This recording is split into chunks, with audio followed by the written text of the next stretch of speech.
ज्ञान the treasure में आपका स्वागत है। और हम आपको बताएंगे कि बेटी सबको क्यों नहीं चाहिए। बड़ी अजीब सी मानसिकता है।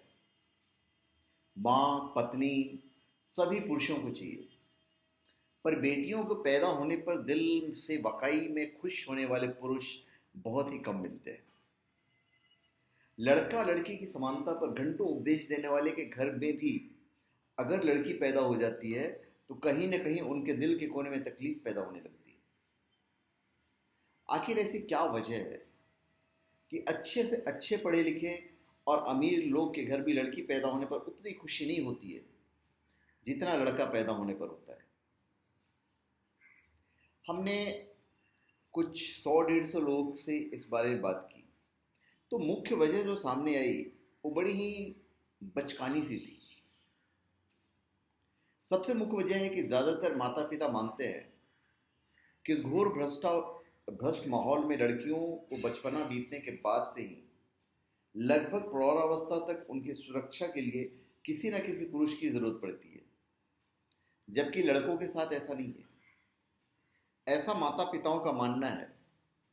चाहे घर से मार्केट जाकर कुछ सामान खरीदना हो या नौकरी पर जाकर पैसा कमाना हो, तो बहुत ही कम ऐसी जगह हैं जहां आंखें बंद कर विश्वास किया जा सकता है कि हमारी लड़की एकदम सुरक्षित रहेगी।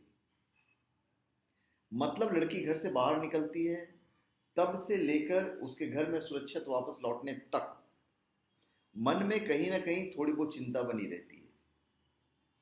समाज में एक दो लड़कियों के साथ होने वाले गलत कामों की खबरें अखबार में पढ़ने को मिलती है, लेकिन डर तो हर लड़की के माँ बाप को होता है, खास करके जब तक लड़की ब्याह ही नहीं गई हो। क्योंकि ज़्यादातर माँ बाप का मानना है कि शादी से पहले अगर उनकी लड़की के साथ कोई अभद्र काम हो जाए तो उसे शादी करने के लिए कोई शरीफ लड़का नहीं मिलेगा।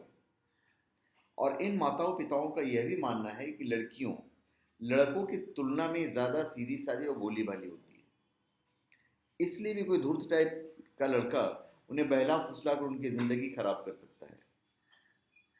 माता पिता का अपने संतान के प्रति लगाव जिंदगी भर बना रहता है, इसलिए ज़्यादातर माता पिता इस घोर कलयुगी माहौल से उत्पन्न होने वाली रोज़मर्रा की कठिनाइयों से बचना चाहते हैं।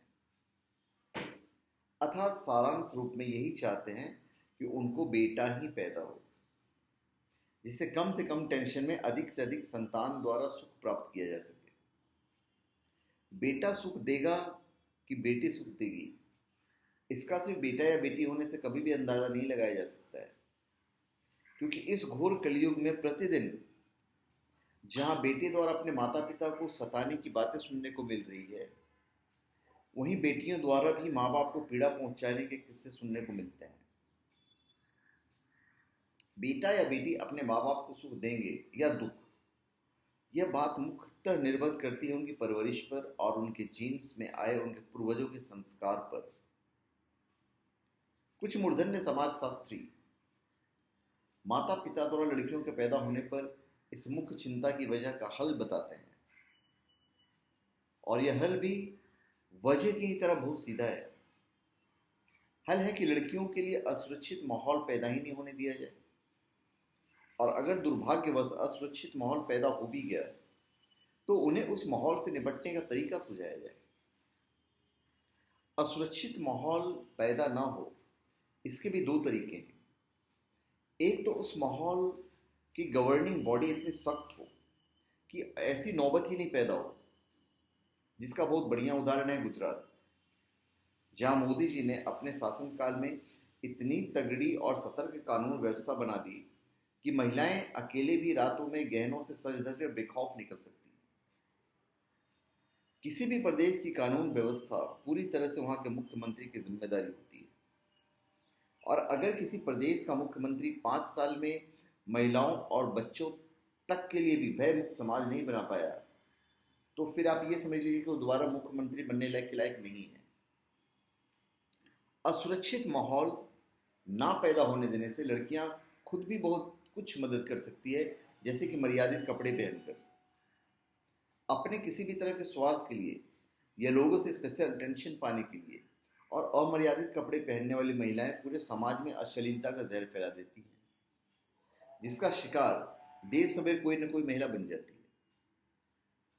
ये शाश्वत सत्य है कि अश्लील कपड़े पहनकर मन में गलत भाव पैदा होते हैं, जबकि मर्यादित कपड़े देखकर मन में उदासीनता या पवित्रता का भाव पैदा होता है। यही हमारा सनातन धर्म भी कहता है।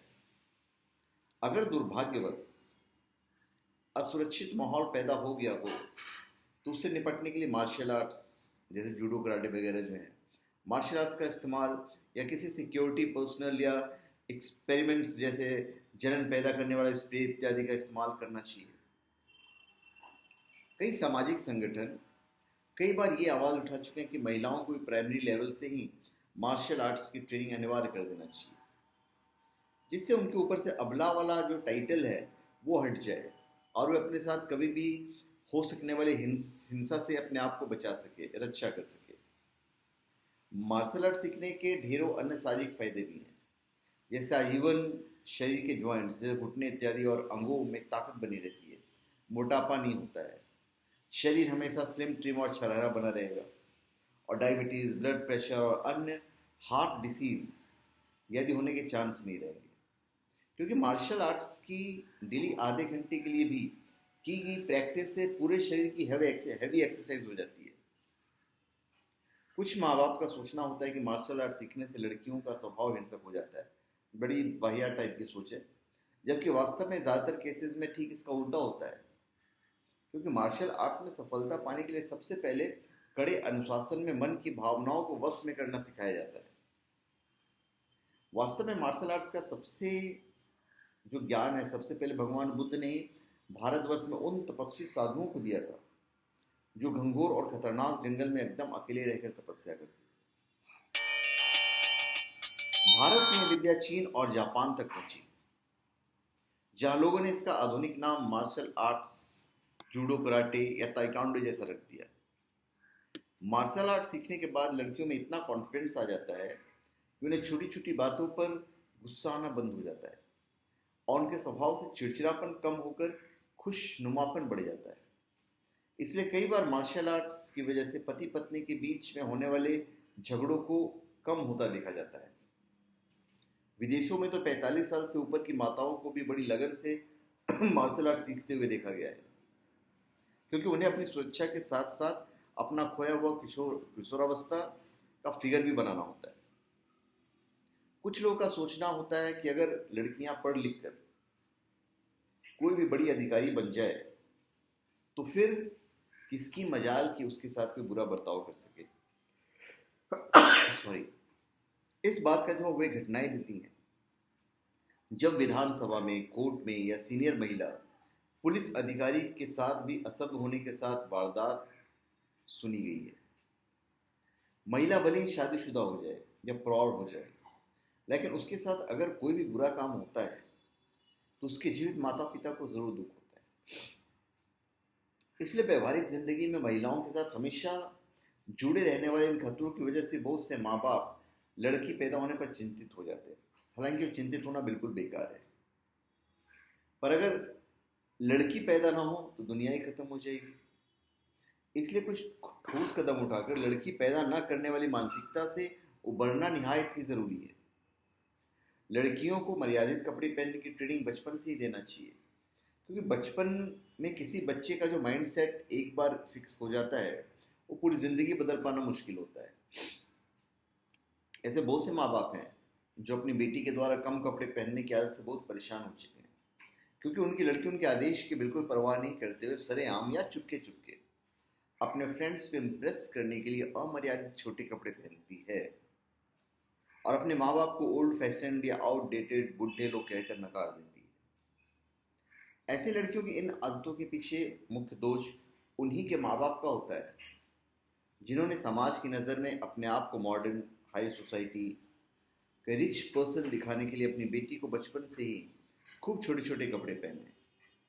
अब वही लड़की जब बड़ी हो जाती है तो उसे पूरे कपड़े पहनना बोझ लगने लगता है।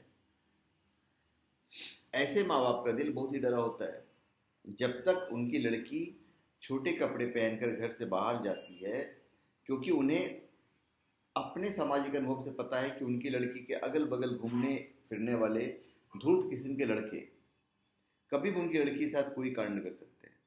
और फिर उनके परिवार की इज्जत का क्या होगा, भगवान ही मालिक है। अगर लड़कियां मर्यादित कपड़े पहनकर समाज में अश्लीलता के फैलते जहर से उन्हीं के लिए पैदा होने वाले खतरों को रोके और मार्शल आर्ट्स आदि की प्रैक्टिस से शरीर रूप से इतने सक्षम और निडर हो जाए कि कोई भी ऐरा गहरा उन्हें परेशान करने से पहले 10 बार सोचे, तो बहुत से माता पिता जो ऊपर से स्वीकारते नहीं है, लेकिन लड़की पैदा होने पर लड़की की सुरक्षा के लिए आजीवन झेलने वाले झमेलों से बचना चाहते हैं, उनके मन में भी लड़की पैदा होने की हिचक निश्चित समाप्त होने लगेगी। और इन चिंताओं के अलावा भी कई माँ बाप को चिंता होती है कि लड़की होने पर शादी ब्याह में खर्चा होता है, पर वास्तव में ऐसी धक्कियानुसी मानसिकता बदल रही है, क्योंकि ज़्यादातर लड़के वाले भी समझदार और स्वाभिमानी हो गए हैं और शादी ब्याह आदि में होने वाले खर्चे का बोझ आपस में परस्पर बांट लेते हैं, क्योंकि उन्हें पता है कि असली धन तो लड़की के रूप में मिलने वाली गृह लक्ष्मी है। तो धन्यवाद, आप हमारे चैनल पे सब्सक्राइब करें और अपने कमेंट दीजिए। धन्यवाद।